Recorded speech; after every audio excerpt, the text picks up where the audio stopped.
Okay, this was yeah,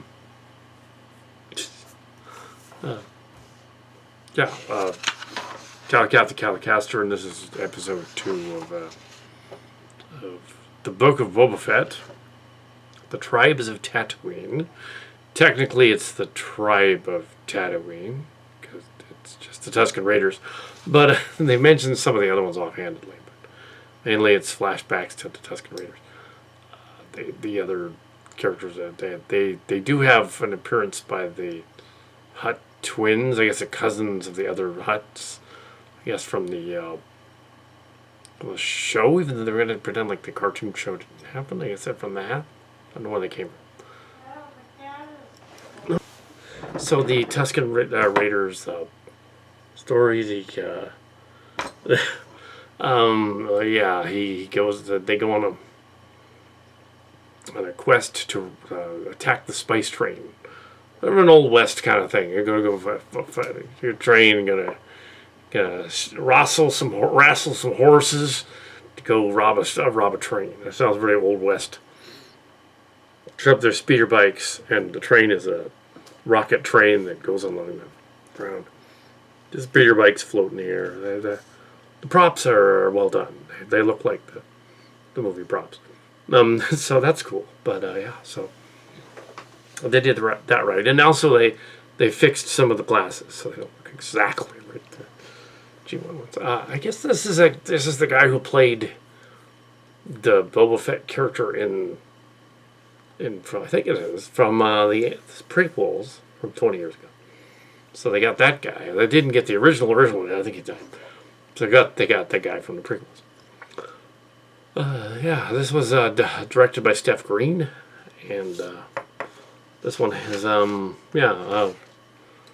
he goes on a vision quest after they rob the train. Well, they have to rob the spice train, and they mention the spice mines of Kessel Rada Dune. So there's a lot of Dune elements in Star Wars anyway. Now even more so. They attack the train with all the bandits, guards on the train. They get a droid running a train that does all this stuff to speed it up, and exciting the train robbery scene, basically train heist. Western kind of thing. I like that it looks lived in. It's Star Wars. It looks very much like Star Wars. These Mandalorian type of shows are definitely a step in the right direction. They were gonna do a Boba Fett movie like right after the Solo movie. They ended up not doing it, so it became this. They made it into a miniseries.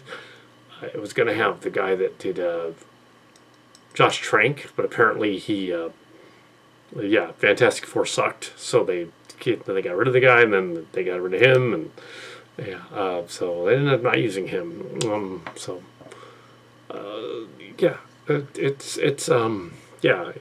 It works. Yeah, as a director, it works. Yeah, it works so far. It's a Star Wars TV show, pretty much. He's newer than a Star Wars TV show. They're doing I guess they're gonna do a Ben Kenobi one too.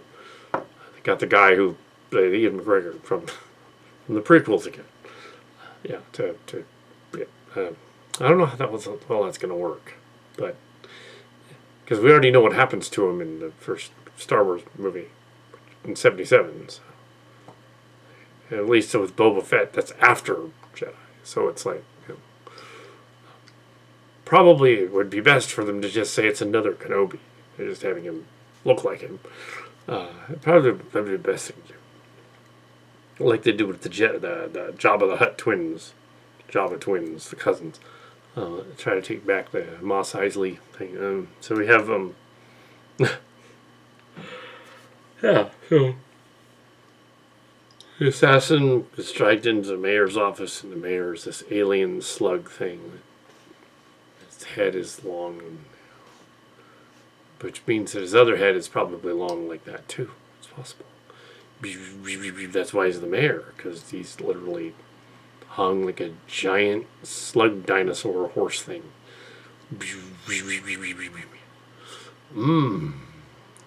Then when he goes to and then the flashback to the Tuscan Raider camp, you have them doing a vision quest. And at one point, they do the Wrath of Khan thing. They cross over to Star Trek, and they stick a creature up his nose. He thinks he swallowed it, but it went up his nose. I guess it went up into his mouth, but it looked like it went up his nose, and it went up into his nasal cavities, I guess, to give him a vision quest where he goes and finds a branch, a la Harry Potter, or also a little bit of a number of other things. Yeah, a little bit of Sleepy Hollow, a little bit of it's goofy. Any one of those number of Go Among the Natives and Vision Quest movies.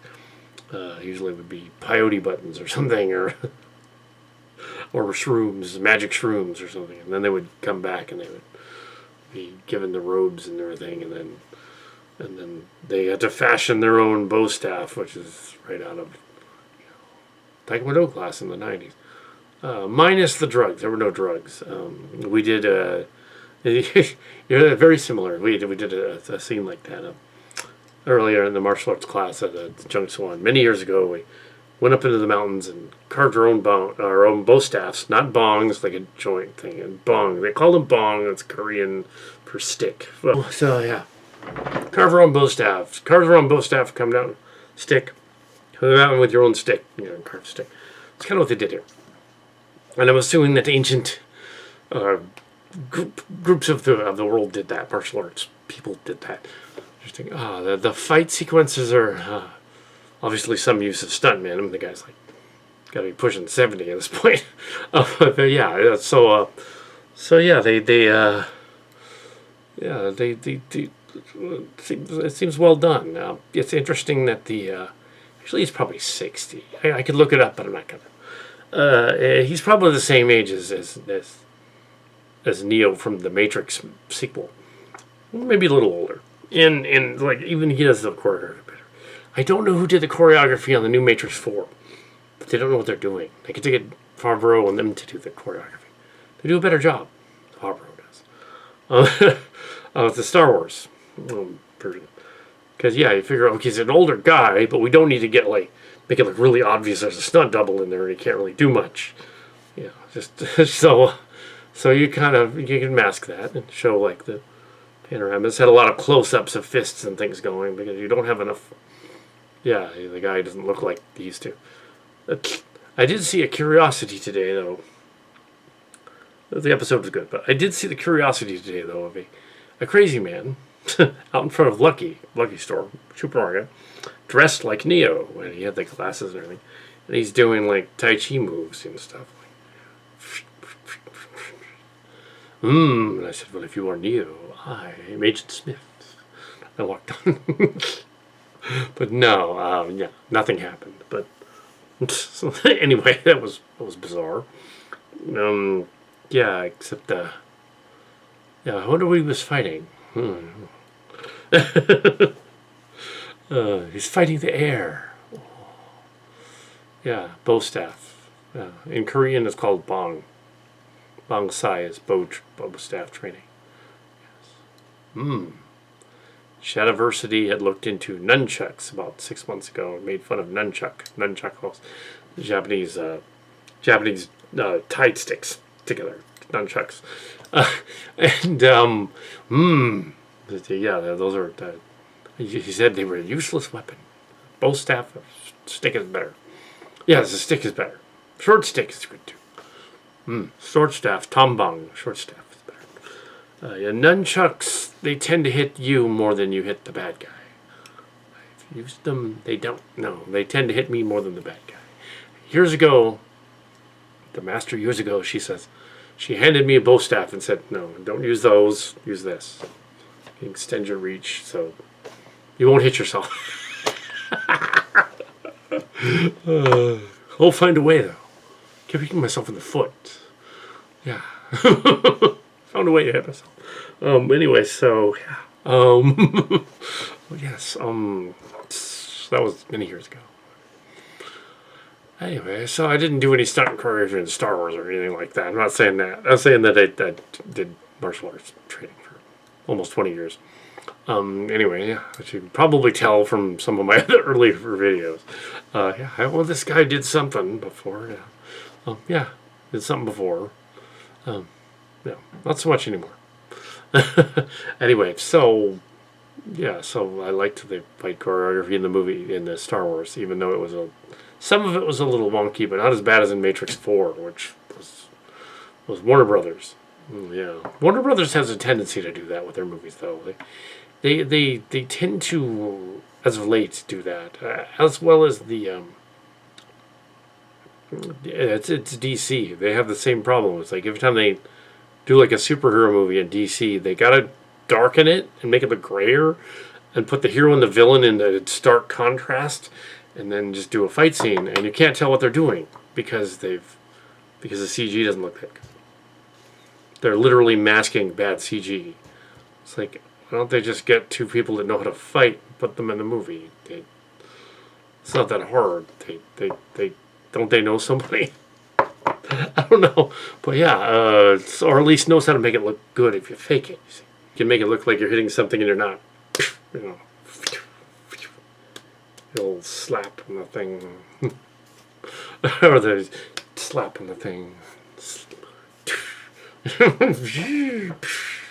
Anyway, so yeah, so it's like you're not hitting them hard; it just sounds hard. It's like you're tagged to the face, you know, or something.